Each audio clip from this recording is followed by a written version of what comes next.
দীর্ঘ সংগ্রামে সেই ব্রিটিশ বিরোধী আন্দোলন থেকে শুরু করে 24-এর গণ অভ্যুত্থান পর্যন্ত দেশ, জাতি, মিল্লাত এবং ইসলামের জন্য অকাতরে যারা জীবন দান করেছেন সেই সকল বীর শহীদদেরকে,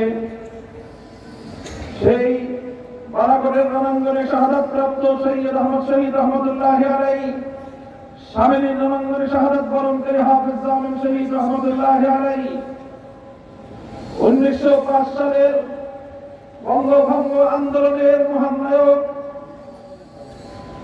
নবাব স্যার সলিমুল্লাহ সহ 1947 সালে মুসলিম ভূখণ্ড প্রতিষ্ঠার জন্য ত্যাগ, কোরবানি এবং জানমালের ত্যাগের অনন্য নজির স্থাপনকারী এই বঙ্গ অঞ্চলের বীর শহীদ মুসলমানদেরকে, ব্রিটিশ বিরোধী আন্দোলনের সংগ্রামের মহানায়ক নেসার আলী তিতুমীরকে স্মরণ করছি, হাজী শরীয়তুল্লাহ ফকির মজনু শাহ সহ সাম্রাজ্যবাদ বিরোধী সংগ্রামের সকল মহানায়কদেরকে।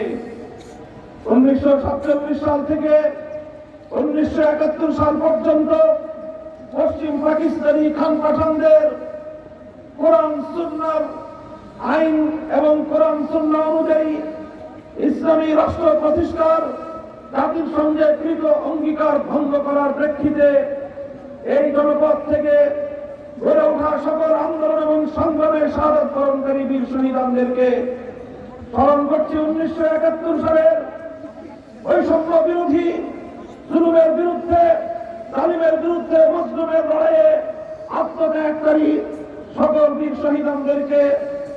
এরপরে 1971 সাল থেকে শুরু করে 2024 সাল পর্যন্ত এই স্বাধীন বাংলাদেশে একটি কল্যাণ রাষ্ট্র প্রতিষ্ঠার জন্য, জুলুম, শোষণ এবং বৈষম্যের পতনের জন্য, জুলুম, শোষণ এবং বৈষম্যকে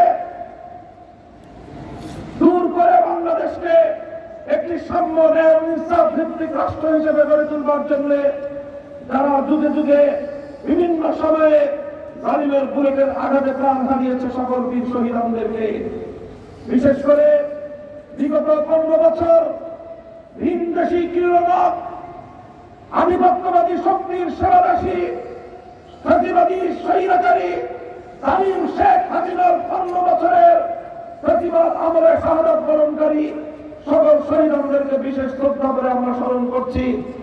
2013 সালের স্বপ্না চত্বরে আল্লাহ নবীর প্রেমিক আশিক রাসূল উম্মত তাদেরকে রাতের অন্ধকারে গুলি করে ধ্বংস করে দিয়ে স্বপ্না চত্বরের পিস্তল রাজপথকে রঞ্জিত করা হয়েছিল।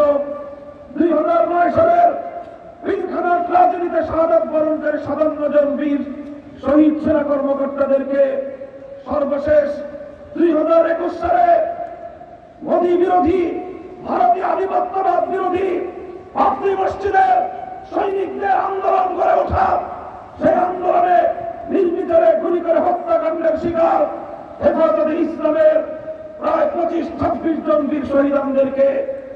আর 2024 সালের জুলাই এবং আগস্ট প্রতিবাদের বিরুদ্ধে করে ওঠা চূড়ান্ত সংগ্রামের শেষ লগ্নে বাংলার প্রত্যন্ত অঞ্চলে টেকনাফ থেকে তেঁতুলিয়ায় শহীদ আবু সাঈদ এবং বীর মুগ্ধদের ন্যায় শাহাদাত বরণকারী 2 সহস্রাধিক বাংলার জামাল সন্তানদেরকে তাদের রক্তের উপর দাঁড়িয়ে আজ বাংলাদেশ একটি বৈষম্যহীন রাষ্ট্র করবার স্বপ্ন দেখছে।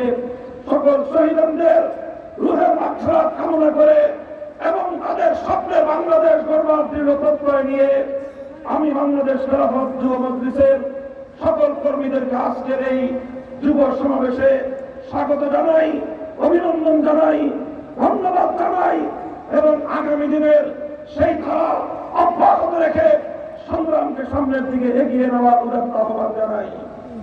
সংগ্রামী সাথী ও বন্ধুগণ, আমাদেরকে ঐতিহাসিক জন আকাঙ্ক্ষার কথা মনে রাখতে হবে। ব্রিটিশ বিরোধী প্রায় 200 বছরের আন্দোলন সংগ্রাম আমাদের ভুলে গেলে চলবে না। সেই আন্দোলন সংগ্রামে যেভাবে আমাদের পূর্বপুরুষরা ব্রিটিশের আধিপত্যবাদকে এদেশ থেকে বিতাড়িত করে এদেশে একটি স্বাধীন স্বকীয় নিজস্ব সংস্কৃতিতে বলিয়ান একটি জাতি রাষ্ট্র গড়ে তুলবার স্বপ্ন দেখেছিলেন। সে স্বপ্নের কথা আমরা ভুলে গেলে চলবে না। 19 শতকের গোড়ার দিকে বঙ্গভঙ্গের মধ্য দিয়ে কলকাতার আধিপত্যবাদকে রুখে দিয়ে এই ঢাকা কেন্দ্রিক মুসলিম জাতিসত্তার উন্মেষ ঘটাবার জন্য এদেশের মুসলমানরা যে সংগ্রাম করেছিল, সে সংগ্রামের সাথে যারা বিশ্বাসঘাতকতা করবে তাদের বিরুদ্ধে সোচ্চার হওয়ার উদ্যত আহ্বান জানাই। আমাদেরকে মনে রাখতে হবে, সাম্প্রদায়িক উগ্র উস্কানি নেতা রবীন্দ্রনাথ সহ যারা এই পূর্ববঙ্গের উত্থানকে ঠেকিয়ে দেওয়ার জন্য ব্রিটিশদের সঙ্গে মিলে ষড়যন্ত্রের দানা বেঁধেছিল, তাদেরকে কখনোই বাংলাদেশের স্বপ্নপুরুষ হিসেবে, বাংলাদেশের স্বাধীনতার স্বপ্নপুরুষ হিসেবে এ জাতি কোশ্চিন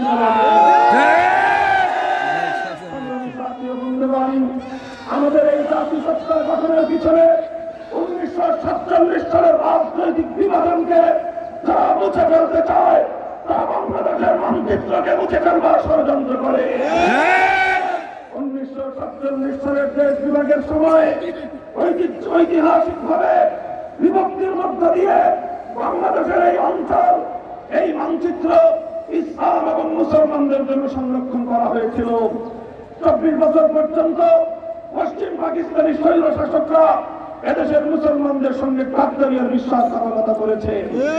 তার অনিবার্য পরিণামেই 1971 সকল জুলুম শাসন গাদ্দারির প্রবল রচনা করে বাংলাদেশ স্বাধীনতা লাভ করেছিল। লাল সবুজের পতাকা পৃথিবীর আকাশে উত্তীর্ণ হয়েছে। দুঃখ এবং পরিতাপের বিষয়, 1971 সেই স্বাধীনতা লাভ করার পর 72 সালে ভারতীয় আধিপত্যবাদী গোলামীর শেকল দিয়ে আবদ্ধ বাংলাদেশের 72-এর সংবিধান রচনা করার মধ্য দিয়ে শেখ মুজিবুর রহমান সাহেব বাংলাদেশকে ভারত মাতার চরমতলে বলি দিয়েছিলেন। এরপরে আমরা দেখেছি 72 সাল থেকে 2024 সাল পর্যন্ত 71-এর চেতনাকে হত্যা করবার সকল আয়োজন, 71-এর চেতনাকে হত্যা করে 72-এর চেতনা প্রতিষ্ঠা করবার আয়োজন করা হয়েছে। 72-এর চেতনাকে 71-এর চেতনার নামে বাংলাদেশের মানুষকে গেলাবার চেষ্টা করা হয়েছে। আমরা ব্যর্থহীন ভাবে চ্যালেঞ্জ করে বলতে চাই, 1971-এর মুক্তিযুদ্ধের আগ পর্যন্ত আওয়ামী লীগের কোন লিডার, কোন নেতা নেত্রী, বাংলাদেশের কোন রাজনৈতিক নেতা পশ্চিমকালেও এদেশটাকে ধর্মনিরপেক্ষতার আলোকে গড়বার ঘোষণা দেয় নাই। এদেশের কথা ছিল এদেশে কোরআন সুন্নাহ বিরোধী কোন আইন হবে না।